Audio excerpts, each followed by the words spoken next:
You see this picture up here? It's the only picture I'm going to show you today, and I'll tell you what it means in the end of my talk.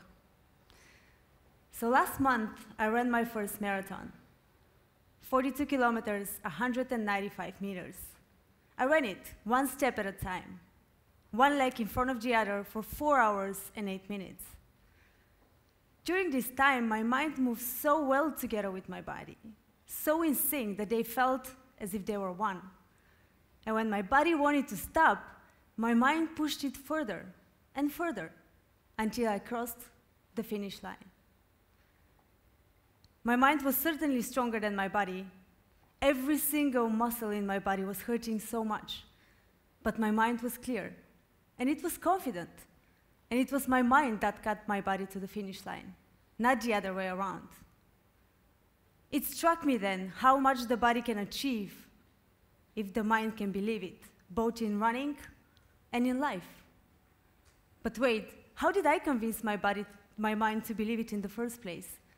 Did it convince itself that what once seemed impossible is in fact possible? I grew up in a small village in Rhodope Mountains, not far away from here. The main occupation for most people in the village was either agriculture or textile. In fact, there is no summer camps for kids. There is no swimming or tennis classes after school. There is not even a swimming pool anywhere close. But I loved my childhood growing up in the village. To me, it was my world. Maybe because of my humble upbringing, though, I lacked the confidence to believe that I could achieve anything significant. And when we lack confidence, I later found out nothing is possible. Everything just seems way too big, beyond our limits. About 10 years ago, I started running, and it changed my life. I started with 2-3 kilometer runs once a week, and just the mere lacing of the shoes and going for a short jog made me feel accomplished afterwards. Gave me a sense of confidence which I took with me to the next run, and the next, and the next. That sense of achievement, of having done something so little, was all I needed to get started. My 2-3 kilometer runs turned into 5-10 kilometer runs. And not long after, I saw myself running my first half marathon. Something interesting happened in the past 10 years since I picked up running. I realized that the progress that I made with my runs translated into other parts of my life. My small accomplishments gave me the confidence and the momentum that I needed to take on new tasks, first at school and later my company. My little achievements had rewired my brain to believe in more possibilities and to see less limits. I've entered into this virtuous circle of struggle, followed by confidence, and followed by progress, to try something even harder, both in running and in life. I realized then that running has taught me so much more than running itself. Running has taught me that to achieve anything big, we must start small, like really small. If your goal is to lose 10 kilos, well, change it to eat one healthy meal tomorrow.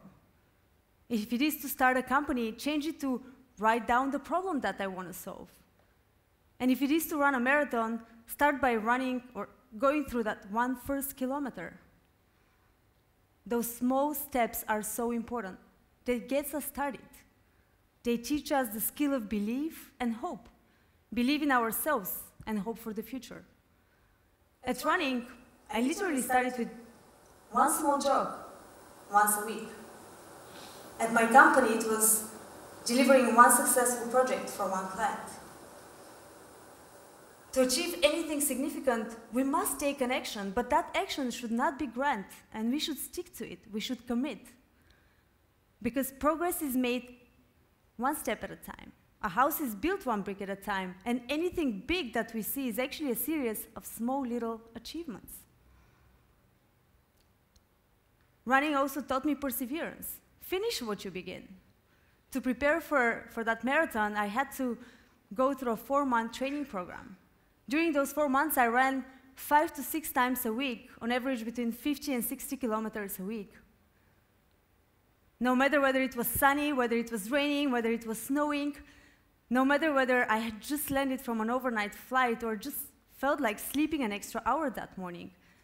I laced my running shoes and I went for a run. I didn't go by mood or circumstance. I just did it, like brushing my teeth. It becomes easier when we have a bigger goal and we stay focused on it. I don't think I would have ever gone for that 32-kilometer run in a very rainy, cold Sunday morning in Brussels if my mind was not fixated on the day of the race, if I had not wanted it that hard. At my company, our goal is to fill data gaps in data-poor environments and bring insights to policymakers, usually in developing countries. And that, I tell you, is not a sprint. It's a marathon.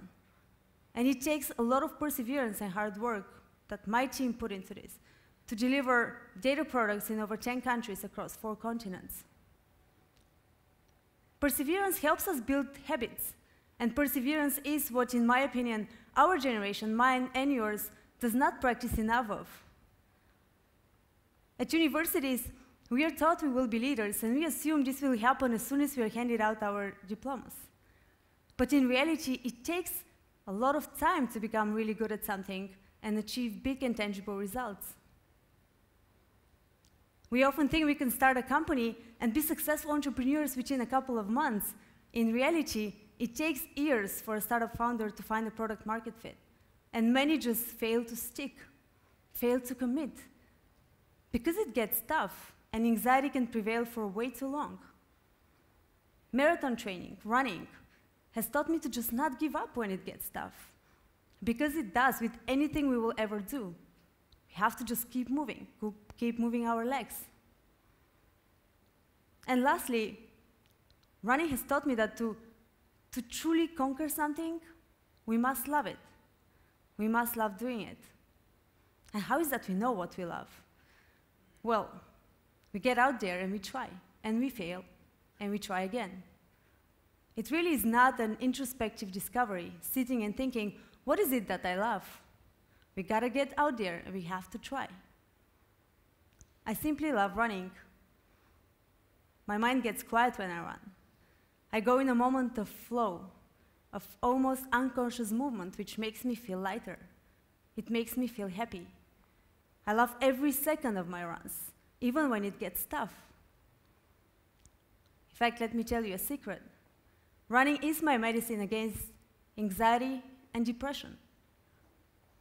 I would go for my morning runs with a heavy feeling of frustration, of fear, of anxiety, and after a mile or two, these feelings will be gone. They will not be there anymore. A couple of times a month, usually during my long trail runs in the forest, filled with the morning light, I'm overcome with this sensation I can best describe as yes. Yes to that moment. Yes to anything that's in the store for that day. Yes to life itself. I wish I could bottle that feeling. But I did not feel it by sitting on the couch and wondering, what is it that I love? I found out by lacing my running shoes and going for a run, and a second, and a third. So for me, it was running. For you, it could be anything else. It could be swimming, could be reading, could be simply anything else. That simple act of discovering and practicing our passions is, in fact, what builds the people we become. My family was waiting for me at the finish line of the marathon. My parents had never run a race in their life. In fact, they had never run in their life.